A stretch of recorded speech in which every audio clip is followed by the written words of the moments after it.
मौलाना साहब, आप जो है मौलाना हैं, मुसलमानों में एक बात जो है बहुत आम है कि जो मौलाना है उनको जो है मस्जिद देखना चाहिए और मदरसा देखना चाहिए, उनको सियासत में नहीं आना चाहिए। चांदनी चौक से लेकर फतेहपुर मस्जिद तक खून बह रहा था और एक एक दरख्त पे उलमा की लाश टंगी थी। मौलाना आप कहिए मौलाना अबुल कलाम आज़ाद जो थे वो देश के पहले शिक्षा मिनिस्टर थे।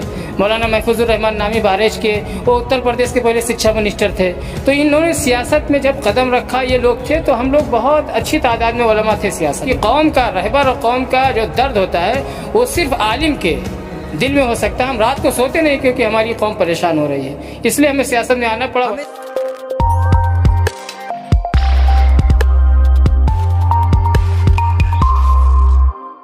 इस वक्त बहराइच के नागपारा में है और हमारे साथ मौलाना लईक साहब हैं जो AIMIM के संभावित प्रत्याशी हैं इस विधानसभा के। आज ओवैसी साहब की रैली हुई थी उसको लेकर और इस विधानसभा में किस तरीके से मजलिस प्रदर्शन करने वाली है उन बातों पर उस पर बात करेंगे। मौलाना साहब, आज ओवैसी साहब की रैली हुई है, क्या कहेंगे? हमारे कौमी सदर जनाब बैरिस्टर असदुद्दीन ओवैसी साहब आज नानपारा विधानसभा में तशरीफ़ लाए। हम 6 महीना पहले ही पार्टी से प्रभारी बनाए गए। हमने काम किया। हमारे यहाँ विधानसभा में 388 बूथ और 168 ग्राम सभा है। हमने हर बूथ पे 10 लोगों की टीम खड़ी कर दी है। कुछ बूथ तो ऐसे हैं जहाँ 100-100, 200 लोगों की टीम है। इन्हीं तैयारियों के तहत बहुत सारे लोगों का डिमांड था, हमारे आवाम की मांग थी कि बैरिस्टर साहब नानपारा आएँ, उनकी बात सुनी जाए। तो इसी चीज़ को हमने बैरिस्टर साहब तक पहुंचाया और उन्होंने हमारी दावत कबूल की, हमको तारीख़ दिया, नानपारा आए और नानपारा में अपनी बातें उन्होंने रखी। ओवैसी साहब स्पीच दे रहे थे, उन्होंने मौलाना कलीम का जिक्र किया, उन्होंने IAS ऑफिसर का जिक्र किया और ये भी कहा कि बाकी पार्टियां नहीं बोल रही, उस पर आप क्या कहें? दरअसल यही तो मसला है कि भाई हम हिंदुस्तान में आज से नहीं हैं।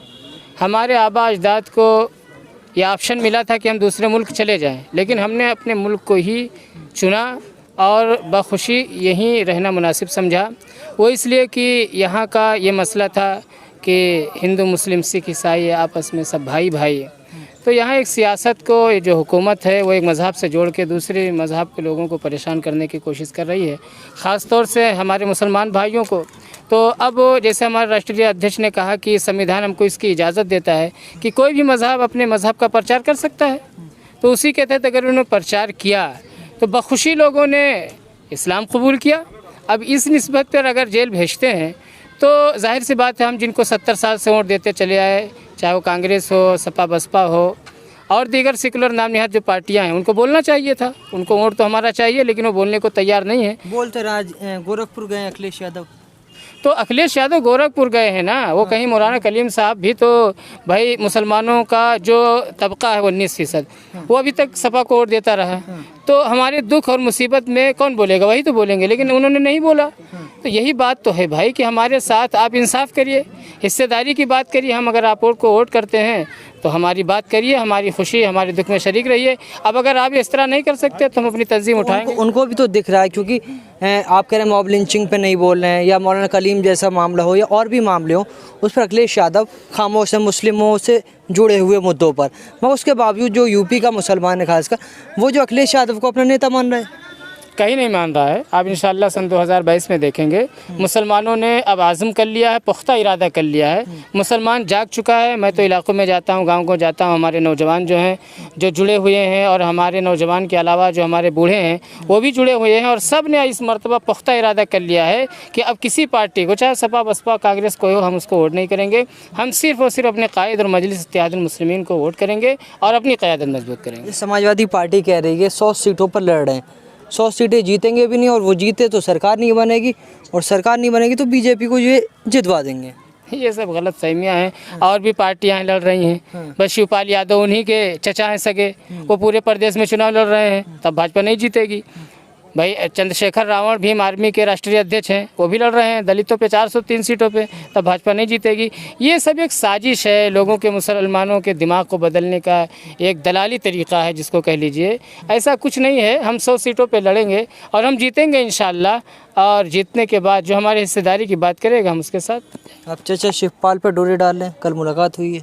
हाँ मुलाकात हुई। मुलाकात भाई अगर वो आते हैं हमारे साथ तो मिल के, भाई हम चाहते हैं बीजेपी हारे, तो बीजेपी को जो भी हराना चाहता है वो हमारे साथ आए, हम उसके साथ जाने के लिए। मौलाना साहब जो है चंद्रशेखर से मिलते हैं, शिवपाल यादव से मिलते हैं और एक तरफ से मुस्लिम क़यादत की भी बात करते हैं, तो आरयूसी हो गई या पीस पार्टी हो गई, उन लोगों से क्यों मुलाकात नहीं हो रही है? दरअसल मसला ये है कि वो हमारे भाई हैं, वो खामोश भी हैं और वो हमारे साथ आ जाएंगे, उनसे भी मुलाकात करने का सिलसिला जारी है और बहुत ही जल्दी आपके सामने बातें आएंगी कि हम अपने भाइयों को भी जोड़ रहे हैं। अच्छा मौलाना साहब, आप जो है मौलाना हैं, मुसलमानों में एक बात जो है बहुत आम है कि जो मौलाना है उनको जो है मस्जिद देखना चाहिए और मदरसा देखना चाहिए, उनको सियासत में नहीं आना चाहिए। दरअसल इसी बात को हम समझाना चाहते हैं कि जब हमारा मुल्क आज़ाद हुआ तो उलमा ने कुर्बानियाँ दी। चांदनी चौक से लेकर फतेहपुर मस्जिद तक खून बह रहा था और एक एक दरख्त पे उलमा की लाश टंगी थी। मौलाना आप कहिए मौलाना अबुल कलाम आज़ाद जो थे वो देश के पहले शिक्षा मिनिस्टर थे। मौलाना महफूजुर रहमान नामी बहरेच के वो उत्तर प्रदेश के पहले शिक्षा मिनिस्टर थे। तो इन्होंने सियासत में जब कदम रखा ये लोग थे तो हम लोग बहुत अच्छी तादाद में उलमा थे सियासत में।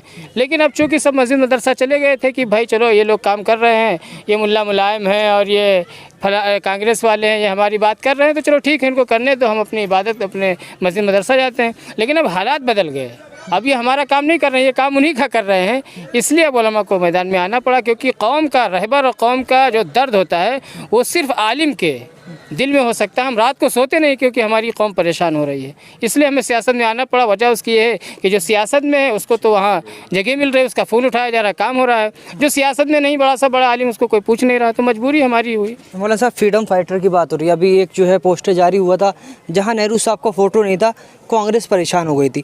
मगर देखा जाता है कि जो सेकुलर नेता हैं उनकी ज़बान पे कभी मौलाना आज़ाद का नाम नहीं होगा, कहीं मौलाना फजल खैराबादी का नाम नहीं होगा।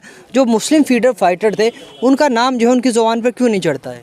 वही तो बात है ना, वही बात है कि इनके दिल में कुछ और है, ज़बान पे कुछ और है। यक़ूलूना मा ला तफ़अलून, ये कहते कुछ और है करते कुछ और है, इनकी करनी कथनी में फ़र्क है। बात यही है कि अब हमको बीजेपी का दलाल कहते हैं, दरअसल ये खुद बीजेपी के दलाल हैं। खाली ये ऊपर से चेहरे अलग अलग हैं, अंदर से सब एक हैं, इसलिए ये किसी को पसंद नहीं करते। इसीलिए मजलिस इत्तेहादुल मुस्लिमीन मैदान में आई है। 100 सीटों पर लड़ रही हैं, क्या उम्मीद है, कितनी सीटें? इंशाअल्लाह 100 सीटें जीतेंगे। अच्छा, आप नानपारा से हैं, लोगों के बीच जा रहे हैं, क्या रुझान है लोगों? लोग कह रहे हैं हम वोट देंगे, सपोर्ट करेंगे, आप हमसे पैसा ले लीजिए, हमसे वक्त ले लीजिए। अल्हम्दुलिल्लाह हमारे यहाँ जो भीड़ आई थी ये किराए पर बुलाई हुई नहीं थी कि हमने इनको पैसा दिया है। किराए पे कौन बुलाता है? किराए पर सपा बसपा वाले बुलाते, भाजपा वाले बुलाते। और यहाँ तो वीडियो भी जारी हुआ कि सपा का एक साइकिल रैली निकली थी, उसमें हमने पूछा तो कहा भाई 500 रुपये मिले थे, तो हम गए थे और साइकिल से जा कर के अल्हम्दुलिल्लाह उसने कहा एमआईएम जिंदाबाद। अच्छा, 400 जो है सीटों पर दावा कर रहे हैं अखिलेश यादव के, 400 सीटें आ रही हैं और नई हवा है, नई सपा है।